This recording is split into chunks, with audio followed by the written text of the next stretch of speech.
ನಾನು ಮಾತಾಡೋಕ್ಕೆ ಮುಂಚೆ ಒಂದು ಆಸೆ ಇದೆ ನನಗೆ. ಇಲ್ಲಿ ಎದುರುಗಡೆ ಇದ್ದಾರೆ ಅಂತಲ್ಲ, ನಿಜವಾಗ್ಲೂ ಕೂಡ ನಾನು ನಮ್ಮ ಚಿತ್ರರಂಗ ಅಂತ ಬಂದಾಗ, ನಮ್ಮ ಕುಟುಂಬ ಅಂತ ಬಂದಾಗ, ಅಲ್ಲಿ ನಮ್ಮ ಸೂಪರ್ ಸೀನಿಯರ್ ಅಥವಾ ಆಲ್ವೇಸ್ ಯಂಗ್ ಮ್ಯಾನ್ ದತ್ತಣ್ಣ ಅವ್ರನ್ನ, ಶಿವಣ್ಣನ ಮತ್ತೆ ರವಿ ಸರ್ 3 ಜನ ನೋಡಿದ್ರೆ ಕಾಲು ಬಿಟ್ಟು ನಮಸ್ಕಾರ ಮಾಡಬೇಕು ಅಂತ ನಂಗೆ ಅನ್ಸುತ್ತೆ. ಇಷ್ಟು ವರ್ಷ ಅದನ್ನೇ ಮಾಡ್ಕೊಂಡ್ಬಂದು ಇನ್ಯಾರಿಗೂ ಅದು ಮಾಡಿಲ್ಲ.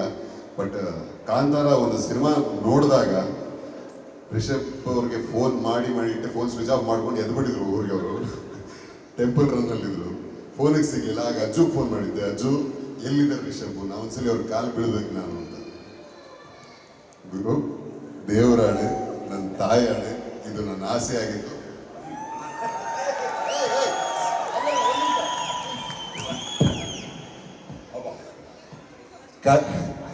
ಆಸೆ ಈಡೇರಿತು. ಯಾಕೆಂದ್ರೆ ಕಾಂತಾರ ಸಿನಿಮಾ ನಮ್ಮ ನಾಡಿಗೆ ತಂದುಕೊಟ್ಟಂತ ಹೆಮ್ಮೆ ಅಷ್ಟು ಅಗಾಧವಾದ್ರೆ, ನನ್ನ ಮೇಲೆ ಆ ಸಿನಿಮಾ ಬೀರಿದಂಥ ಪ್ರಭಾವ, ಆ ಸಿನಿಮಾ ನನಗೆ ಕೊಟ್ಟ ಅನುಭವ, ಇದಕ್ಕೆ ಯಾವ ಪದದಲ್ಲಿ ಹೇಳಿದ್ರು ಕಡಿಮೆನೆ. ನಾನು ಒಂಥರ ಫಿಲ್ಮ್ ರಿವ್ಯೂವರ್ ಥರ ಒಂದಿಷ್ಟು ಬರೆದಿದ್ದೆ ಟ್ವಿಟರಲ್ಲಿ, ಇನ್ಸ್ಟಾಗ್ರಾಮಲ್ಲಿ. ಅಷ್ಟು ಇನ್ಸ್ಪೈರ್ ಮಾಡಿದ್ರಿ. ನಿಮ್ಮ ಒಂದು ಶಕ್ತಿ, ನಿಮ್ಮನ್ನು ಡ್ರೈವ್ ಮಾಡಿದಂತಹ ಶಕ್ತಿ ಆ ಸಿನಿಮಾ ಮಾಡೋದಕ್ಕೆ, ಆ ಶಕ್ತಿ ನಿಮ್ಮಲ್ಲಿ ಇದೆ. ಕಾಂತಾರ 1 ಆಗ್ತಿದೆ ಈಗ. ಹಾಗಾಗಿ ನಿಮ್ಮ ಆಶೀರ್ವಾದ ನಮ್ಗೆ ಇರಬೇಕು ಒಂದು ಕಡೆ. ಆ್ಯಂಡ್ ನೀವು ಬಂದು ಹರಿಸಿದ್ದಕ್ಕೆ ತುಂಬ ಹೃದಯದ ಧನ್ಯವಾದಗಳು. ಎಲ್ಲರೂ ಮಾತಾಡಿದ್ದೀವಿ ಸಾಕಷ್ಟು ಈ ಸಿನಿಮಾ ಬಗ್ಗೆ. ನಾನು ಇಲ್ಲಿ ಈ ಒಂದು ವೇದಿಕೆ, ಈ ಒಂದು ಕಾರ್ಯಕ್ರಮ ತುಂಬ ಸ್ಪೆಷಲ್ ಯಾಕೆ ಅನ್ನಿಸ್ತು ಅಂದರೆ, ಇಲ್ಲಿ ನೆರೆದಿರ್ತಕ್ಕಂಥ ನನ್ನ ಸಿನಿಮಾ ತಂಡದವರು ಹೊರತುಪಡಿಸಿ ಹೇಳೋದಾದರೆ, ನಮ್ಮ ಕೆ ಮಂಜು ಅವರು, ನಮ್ಮ ನಿರ್ಮಾಪಕರು ಗುರು ದೇಶಪಾಂಡೆ ಅವರು, ನಮ್ಮ ಜಡೇಶ್, ಸುಧಾ ಆ್ಯಂಡ್ ನರ್ತನ್ ಸರ್, ನನ್ನ ಡಾರ್ಲಿಂಗ್ ರಾಮ್, ನನ್ನ ದೋಸ್ತ ಹೆಂಗದಲೇ ಡೈಲಾಗ್ ಚಚ್ದಲ್ಲೇ ನವೀನ, ಪೃಥ್ವಿ, ಚೇತು ಅವರು, ನಮ್ಮ ನಿರ್ದೇಶಕರು, ಎಲ್ಲರೂ ನಮ್ಮ ಶಿವರಾಜ್ ಕೆ ಆರ್ ಬೇಡ, ಶಿವಣ್ಣ, ಎಲ್ಲರೂ ನನ್ನ ಜೀವನದಲ್ಲಿ ಇಷ್ಟು ವರ್ಷದ ನನ್ನ ಈ ಜರ್ನಿಲಿ ಅವರು ಗೊತ್ತಿದ್ದು ಗೊತ್ತಿಲ್ಲದೇನೋ ನನ್ನ ಬದುಕಿಗೆ, ನನ್ನ ಕರಿಯರ್ಗೆ ಕಾಂಟ್ರಿಬ್ಯೂಟ್ ಮಾಡಿರ್ತಕ್ಕಂಥ ಜನಗಳು, ಅವರ ಪ್ರೀತಿ, ಅವರ ಸಹಾಯನೂ ಹೌದು ಅಥವಾ ಅವರು ನನ್ನನ್ನು ಗುರುತಿಸಿದ್ದಾಗಲಿ, ಇದೆಲ್ಲವೂ ನನ್ನನ್ನು ಇಲ್ಲಿ ತನಕ ತಂದಿದೆ. ಈ ಒಂದು ಅದ್ಭುತವಾದ ಒಂದು ಲವ್ಲಿ ಅನ್ನೋ ಪ್ರಯತ್ನ, ಈ ಒಂದು ಪ್ರಯತ್ನ ಇವತ್ತು ಮಾಡೋದಕ್ಕೆ ನನಗೆ ಜಾಗ ಕೊಟ್ಟಿದ್ದು ಅಥವಾ ಈ ಒಂದು ಸ್ಥಾನ ಕೊಟ್ಟಿದ್ದು ನೀವುಗಳು. ನಿಮ್ಮ ಕೃಪಾ ಕಟಾಕ್ಷ ನನ್ನ ಬದುಕಲ್ಲಿ ದೊಡ್ಡದಿದೆ. ತುಂಬ ಥ್ಯಾಂಕ್ಸ್ ನಿಮ್ಮೆಲ್ರಿಗೂ. Love you. ಲವ್ಲಿ. ಈ ಸಿನಿಮಾ ಹೇಗಿದೆ? ಟ್ರೈಲರ್ ತುಂಬಾ ಒಂದು ಅದ್ಭುತವಾದ ಅಥವಾ ದೊಡ್ಡ ಸಿನಿಮಾದ ಒಂದು ಚಿಕ್ಕ ಕಿರುನೋಟ ಇದು. ತುಂಬಾನೇ ಆನೆಸ್ಟ್ ಎಫರ್ಟ್ ನಮ್ಮ ತಂಡದ ಕಡೆಯಿಂದ. ಇನ್ನೇನು ಜೂನ್ 14ಕ್ಕೆ ಸಿನಿಮಾ ರಿಲೀಸ್ ಆಗ್ತದೆ. ತಾವೆಲ್ಲರೂ ಬಂದು ಚಿತ್ರರಂಗದಲ್ಲೇ ಈ ಒಂದು ಸಿನಿಮಾ ನೋಡಿ ನಿಮ್ಮ ಅಭಿಪ್ರಾಯನ ನಮಗೆ ತಿಳಿಸಿ. ಈ ಎಲ್ಲ ಪ್ರಯತ್ನವು ನಮ್ಮ ಕನ್ನಡ ಚಿತ್ರರಂಗದಲ್ಲಿ ನಡೀತಾ ಇದೆ ಅನ್ನೋದು ಒಂದು ಹೆಮ್ಮೆ. ಆದರೆ ಇಂಥ ಒಂದು ಒಳ್ಳೆ ಅದ್ಭುತವಾದ ಸಿನಿಮಾದ ಭಾಗವಾಗಿರೋದು ಇನ್ನೂ ದೊಡ್ಡ ಹೆಮ್ಮೆ ನನಗೆ. ಥ್ಯಾಂಕ್ ಯು ಸೋ ಮಚ್ ಇಲ್ಲಿ ಬಂದಂಥ ಪ್ರತಿಯೊಬ್ಬರಿಗೂ thank you. First of all ನಮ್ಮ ನಿರ್ಮಾಪಕರು ರವೀಂದ್ರ ಕುಮಾರ್ ಅವರು, ಅಭೋನಸ ಸಂಸ್ಥೆ. ಈ ಸಂಸ್ಥೆ ನಿಲ್ಲಬೇಕು, ಈ ಸಂಸ್ಥೆ ಗೆಲ್ಲಬೇಕು. ಯಾಕೆಂದರೆ ನಾನಾಗಲಿ, ನಮ್ಮ ಡೈರೆಕ್ಟರ್ ಚೇತನ್ ಕೇಶವ್ ಆಗಲಿ, ನನ್ನ ತಮ್ಮ ಅವನ ಒಂದು ಕನಸು ಈ ಲವ್ಲಿ, ಇದನ್ನು ಇಷ್ಟು ದೊಡ್ಡ ಮಟ್ಟದಲ್ಲಿ ಕಟ್ಕೊಡೋಕ್ಕೆ ನಿಮ್ಮ ಸಂಸ್ಥೆ ಮುಂದೆ ಬಂದಿದ್ದಕ್ಕೆ ಧನ್ಯವಾದ. ಆ್ಯಂಡ್ ಈ ಥರ ಇನ್ನೂ ಹಲವಾರು ಕನಸುಗಳಿಗೆ, ಹಲವಾರು ಯುವ ಪ್ರತಿಭೆಗಳಿಗೆ ನೀವು ಇನ್ನೂ ಅವಕಾಶ ಮಾಡಿಕೊಡೋಂಗೆ ಬೆಳೀರಿ, ದೊಡ್ಡ ಮಟ್ಟದಲ್ಲಿ ಬೆಳೀರಿ. ನಮ್ಮ ಜನ ನಿಮ್ಮ ಜೊತೆ ಇರ್ತಾರೆ. ಏನಂತೀರ ಹೇಳಮ್ಮ? ಒಳ್ಳೇದಾಗಲಿ ಎಲ್ರಿಗೂ. ತಾಯಿ ಚಾಮುಂಡೇಶ್ವರಿ ಆಶೀರ್ವಾದ ನಿಮ್ಮೆಲ್ಲಿರಲಿ. Thank you so much. Dialogue ಬಿಲ್ದಲ್ಲಿರ್ಬೇಕಾದ ಬೀದಿಗೆ ಬಂದ್ಬಿಟ್ರೆ ಹುಲಿ ಆಗ್ಬಿಡಕ್ಕಿಲ್ಲಕಲ್ಲ. ಇಲಿನೇ ಹುಲಿನೇ. ಏನಂದ್ರ love you all. Thank you so much. ಹೇಳ್ದಲ್ಲ, ಇದು ಒಂದು ಅದ್ಭುತವಾದ ಸಿನಿಮಾದ ಒಂದು ಚಿಕ್ಕ ಕಿರುನೋಟ ಈ ಟ್ರೈಲರ್.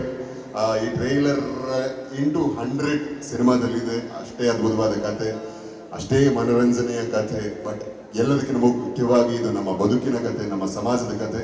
ಇಂಥ ಒಂದು ಕಥೆಗೆ ಕೈ ಜೋಡಿಸಿದಂಥ ನಮ್ಮ ಪ್ರತಿಯೊಬ್ಬ ಕಲಾವಿದರು, ದತ್ತಣ್ಣನಿಂದ ವಂಶಿಕನ್ ತನಕ, ಸ್ಟೆಫಿ, ಸಮೀಕ್ಷಾ, ನೀವೆಲ್ಲರೂ ತುಂಬಾ ಚೆನ್ನಾಗಿ ಅದ್ಭುತವಾಗಿ ಕೆಲಸ ಮಾಡಿದ್ರೆ. ಆ್ಯಂಡ್ ನಮ್ಮ ಟೆಕ್ನಿಷಿಯನ್ಸ್, ನಮ್ಮ ಕೇಶವ್ ಆಗಲಿ, ಪ್ರತಾಪ್ ಆಗಲಿ, ಅಶ್ವಿನ್ ಆಗಲಿ, ಇವತ್ತೆಲ್ಲ ಹೊಸ ಹೆಸರು ಅನ್ಸ್ಬೋದು. ಈ ಸಿನಿಮಾ ಬಂದ ಮೇಲೆ ಬರೆದು ಕೊಡ್ತೀನಿ ನೋಡಿ, ಇವರು ಚಿತ್ರರಂಗಕ್ಕೆ ದೊಡ್ಡ ಆಸ್ತಿ ಆಗ್ತಾರೆ, ತುಂಬ ದೊಡ್ಡ ಹೆಸರಾಗ್ತಾರೆ. ನಿಮ್ಮೆಲ್ಲರ ಆಶೀರ್ವಾದ ನನ್ನ ಮೇಲೆ, ನಮ್ಮ ತಂಡದ ಮೇಲೆ, ನಮ್ಮ ಸಿನಿಮಾ ಮೇಲೆ ಇರಲಿ. ಧನ್ಯವಾದ. Love you all. ಜೈ ಚಾಮುಂಡಿ. ಬ್ಯಾಕ್ ಬೆಂಚರ್ಸ್ಗೆ ಆಲ್ ದ ಬೆಸ್ಟ್ ಅಪ್ಪ. ಒಂದೇನಂದ್ರೆ ನನ್ನ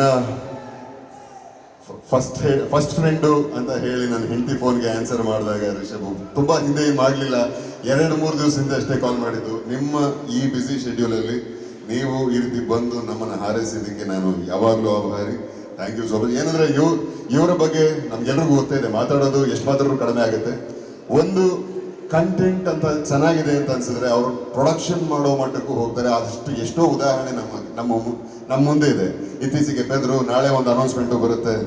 ಸೊ ಈ ರೀತಿ ಕಂಟೆಂಟನ್ನು, ಒಳ್ಳೆ ಕಂಟೆಂಟ್ ಸಿನಿಮಾನ ನಮ್ಮ ಕನ್ನಡಕ್ಕೆ, ಕನ್ನಡ ಚಿತ್ರರಂಗಕ್ಕೆ ಕೊಡಬೇಕು ಅಂತ ಪರಿತಪಿಸೋ ಜೀವಗಳಲ್ಲಿ ಮುಂದಿನ ಸಾಲಲ್ಲಿ ನಿಂತಾರೆ. ಸೊ ನಿಮ್ಮಂಥವರು ನಮಗೆಲ್ರಿಗೂ ಮಾರ್ಗದರ್ಶನ, ದಾರಿದೀಪ. Thank you so much. Love you. ಮಾರ್ಗದರ್ಶನ ಮಾಡುವಷ್ಟು ದೊಡ್ಡ ವ್ಯಕ್ತಿ ನಾನಲ್ಲ. ನಾನು ಪ್ರತಿ ಸಿನಿಮಾಗೆ ಕಲ್ತ್ಕೊಂಡೇ ಬರ್ತಾ ಇದ್ದೀನಿ.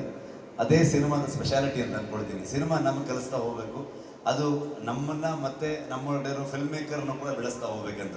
ಸೊ ಅದೇ ಹಾದಿಲಿ ನಾವೆಲ್ಲ ನಡ್ಕೊಂಡು ಹೋಗ್ಬೇಕು. ಯಾಕಂದ್ರೆ ದತ್ತಣ್ಣವ್ರು ಆವಾಗ ಹೇಳ್ತಾ ಇದ್ರು, ಅಂತ ಅದ್ಭುತ ನಟ ಸಿಕ್ಕಿರೋದೇ ನಮ್ಮ ಪುಣ್ಯ, ನಮ್ಮ ಜೊತೆ ಇವತ್ತಿದಾರಲ್ಲ ಅನ್ನೋದೇ ನಮ್ಮ ಪುಣ್ಯ ಅಂತ. ಎಷ್ಟೋ ಕಲಾವಿದರುಗಳು ಅವರೆಲ್ಲರ ಕೊಡುಗೆಯಿಂದ ಇವತ್ತು ಕನ್ನಡ ಚಿತ್ರರಂಗ. ಸೊ ಹಾಗಾಗಿ ಆ ಕನ್ನಡ ಚಿತ್ರರಂಗದಲ್ಲಿ ಲವ್ಲಿನೂ ಕೂಡ ಒಂದು ಮೈಲಿಗಲ್ಲಾಗಲಿ ಅಂತ ನಾನು ಆಶಿಸ್ತೀನಿ. ಶೆಟ್ರೆ, ಬಟ್ ವೇದಿಕೆ ಮೇಲೆ ಒಂದು ತುಂಬಾ ಡಿವೈನ್ ಮೂಮೆಂಟ್ ನಡೀತು. ಅವ್ರು ಹೇಳಿದಾಗೆ ದೊಡ್ಡ ದೊಡ್ಡ ವಯಸ್ಸಿನಲ್ಲಿ ಹಿರಿಕರಿಗೆ ಅವ್ರ ಕಾಲಿಗೆ ನಮಸ್ಕಾರ ಮಾಡಿದುಂಟು. ನಿಮಗೆ ನಾವು ಜಾಸ್ತಿ ವಯಸ್ಸಾಗಿಲ್ಲ, ಬಟ್ ನಿಮ್ಮ ಪ್ರತಿಭೆಗೆ ಆದಂತಹ ಒಂದು, ಅವ್ರಿಗೆ ಕಂಡಂಥ ಒಂದು ಬೆಳಕಿರ್ಬೋದು, ಅವ್ರು ನಿಮ್ಮ ಕಾಲಿಗೆ ನಮಸ್ಕಾರ ಮಾಡ್ತಾರೆ. ಆ ಮೂಮೆಂಟ್ ಹೆಂಗಿತ್ತು? ನೀವು ಆಕ್ಚುಲಿ ಯುವರ್ ಟಚ್, ನೀವು ಭಾವುಕರಾಗ್ಬಿಟ್ರಿ ಅದನ್ನ ನೋಡಿ. ಇಲ್ಲ, ಅಷ್ಟು ದೊಡ್ಡವನು ನಾನಲ್ಲ, ತುಂಬಾ ಕಷ್ಟ ಆಗುತ್ತೆ ಇದು. ಅದೇ ಅಂದ್ರೆ ಆ ಥರದನ್ನ ಎಕ್ಸೆಪ್ಟ್ ಮಾಡ್ಕೊಳ್ಳೋದು ತುಂಬ ಕಷ್ಟ. ಸೊ ಹಾಗಾಗಿ ಅದು ನಾನೇನು ತಗೊಳ್ಳಲ್ಲ ಅದನ್ನ, ಯಾಕಂದ್ರೆ ಅಷ್ಟು ದೊಡ್ಡವು ನಾನಲ್ಲ. ಇದು ಅದೇನಿದ್ರು ಸಿನಿಮಾಗೆ ಅಂತ ಅನ್ಕೊಂಡು ನಾನು ಬಿಟ್ಬಿಡ್ತೀನಿ. ಇದು ಏನಂದ್ರೆ ನಿಮ್ಮ ಮೂಲಕ ಆ ಸಿನಿಮಾ ಆಗ್ಬೇಕು ಅಂತ ಬರೆದಿತ್ತು, ಅದು ನಿಮ್ಮಲ್ಲಿತ್ತು. ಸೊ ಹಾಗಾಗಿ ಇದು ಪ್ಯೂರ್ಲಿ ಒಬ್ಬ ಸಿನಿಮಾ ಅಭಿಮಾನಿಯಾಗಿ ಕೂಡ. And it's his divine power what made him do that. ಶೆಟ್ರೆ, ಒಂದು ಕೆಲಸ ಮಾಡಿ, ಅವ್ರು ನಿಮ್ಮ ಕಾಲಿಗೆ ಒಂದು ಆಶೀರ್ವಾದ ಅಂತ ಕೇಳಿ ನಮಸ್ಕಾರ ಮಾಡ್ಬಿಟ್ರು ಆ ಪಾತ್ರಕ್ಕೋಸ್ಕರ. ಒಂದು ಅಪ್ಪಗೆ ಕೊಟ್ಬಿಡಿ, ಒಂದು ಹಗ್ ಕೊಟ್ಬಿಡಿ, ಅದಕ್ಕಿಂತ ಇನ್ನೇನ್ ಬೇಕು ಅಲ್ವಾ? ಆ ಡಿವೈನ್ ಪವರ್ ಈಗ ನಿಮಗೂ ಬಂದಿದೆ. ಯಾಕಂದ್ರೆ ರಿಷಬ್ ಶೆಟ್ಟಿ ಅವರು ಎಲ್ಲೆಲ್ಲ ಬಂದು ಯಾವ ಸಿನಿಮಾನ ಲಾಂಚ್ ಮಾಡಿದ್ರೆ ಎಲ್ಲ ಸೂಪರ್ ಹಿಟ್ ಆಗಿದೆ. ಮೊನ್ನೆ ನೋಡಿದ್ರಲ್ಲ, ಹಾಸ್ಟೆಲ್ ಹುಡುಗರು ಎಷ್ಟು ಸೂಪರ್ ಹಿಟ್ ಆಯಿತು, ಶೆಟ್ರಿನ ಲಾಂಚ್ ಮಾಡಿದ್ದು. ಇವತ್ತು ನಿಮ್ಮ ಸಿನಿಮಾ ಲಾಂಚ್ ಮಾಡಿದ್ದಾರೆ. ನಿಮ್ಮ ಹರಿಪ್ರಿಯ ಅವರು ಗುರುಗೋಸ್ಕರ ಏನೋ ಕಾಣಿಕೆಯನ್ನ ತಗೊಂಡ್ಬಂದಿದ್ದಾರೆ. ಹರಿಪ್ರಿಯ ಅವರು, ಗುರು ನಿಮ್ಮ ಫೇವ್ರೆಟ್. Thank you. ನೆನಪಿದ್ಯಾ? ಏನ್ ಸರ್ ಅದು ಹೇಳೋಂಥದ್ದೇ ಸರ್? ಇಲ್ಲ, ಚಾಕ್ಲೇಟು ಶೂಟಿಂಗ್ ಆಗ್ಬೇಕಾದ್ರೆ ಇವ್ರ ಹತ್ರ ನಾವು ದಿವಸ ತಗೊಳ್ತಾ ಇದ್ವಿ, ಒಂದು ಬಂಡ್ಲು ತೊಗೊಂಡಿದ್ದಾರೆ. Thank you. ಅಲ್ಲ, ಎಷ್ಟು ದೊಡ್ಡ ಪ್ಯಾನ್ ಇಂಡಿಯಾ ಸೂಪರ್ ಸ್ಟಾರ್ ಅವ್ರು ನೋಡಿ, ಎಷ್ಟು ಚಿಕ್ಕ ವಿಷಯಗಳನ್ನ ಎಷ್ಟು ಇಷ್ಟಪಟ್ಟು ಅವರು ರುಚಿಸಿ ಚಾಕ್ಲೇಟ್ನ ತುಂಬಾ ಇಷ್ಟಪಟ್ಟು ತಿಂತಾರೆ ಅಂದ್ಬಿಟ್ಟು ಅವ್ರು ತಗೊಂಡ್ಬಂದಿದ್ದಾರೆ. ನಾನೊಬ್ಬ ಮಾತ್ರ ಅಲ್ಲ, ಇಡೀ ಸೆಟ್ ಇದನ್ನೇ ಮಾಡ್ತಾ ಇತ್ತು. ಲಾಸ್ಟಿಗೆ ಬೇರೆ ಶೆಡ್ಯೂಲ್, ಬೇರೆ ಸಿನಿಮಾ ಮುಗಿಸ್ಕೊಂಡು ಬರ್ತಾ ಒಂದು ಬ್ಯಾಗ್ ಎಲ್ಲ ಚಾಕ್ಲೇಟ್ ತರ್ತಿದ್ರು ಅವರು. Super super. ನಾನು ಅವಾಗ ಸ್ವಲ್ಪ ಡೇಟ್ಸ್ ಏನಾದರೂ ಅಡ್ಜಸ್ಟ್ ಮಾಡಬೇಕು ಅಂದರೆ ಗುರು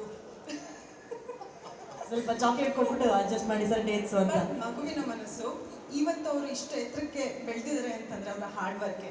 ಅದು ನಾನು ಕಣ್ಣಾರೆ ಫಸ್ಟ್ ಸಿನಿಮಾಯಿಂದ ನೋಡ್ಕೊಂಡ್ ಬಂದಿದ್ದೀನಿ. ಊಟ ಬೇಡ, ನಿದ್ದೆ ಬೇಡ, ಅಥವಾ ಎಲ್ಲರೂ ಫ್ರೆಂಡ್ಸ್ ಒಟ್ಟಿಗೆ ಕೆಲಸ ಮಾಡ್ತಾ ಇರೋದು. ನಾವೇನೋ ಊನೋ ಕಾರ್ಡ್ಸ್ ಏನೋ ಮಾಡ್ತಿರ್ತೀವಿ, ಹೋಗ್ತಾರೆ ನೀವು ಮಾಡ್ಕೊಳ್ಳಿ. ಹಗಲು ರಾತ್ರಿ ಅಲ್ಲದೆ ಆವತ್ತಿನ ಕಷ್ಟಪಟ್ಟು ಒಂದೊಂದು ಹೆಜ್ಜೆ ಬಂದು ನಮ್ಮೆಲ್ಲರನ್ನೂ ಪ್ರೌಡ್ ಆಗಿ ಫೀಲ್ ಮಾಡ್ತಿದ್ದೀರಾ. Keep making us feel proud. ನೀವು ಇನ್ನೂ ಹೆಚ್ಚು ದೊಡ್ಡ ಎತ್ತರಕ್ಕೆ ನೀವು ಬೆಳಿಬೇಕು, ಎಲ್ಲರಿಗೂ ಮಾದರಿ ಆಗಿರಬೇಕು ನೀವು.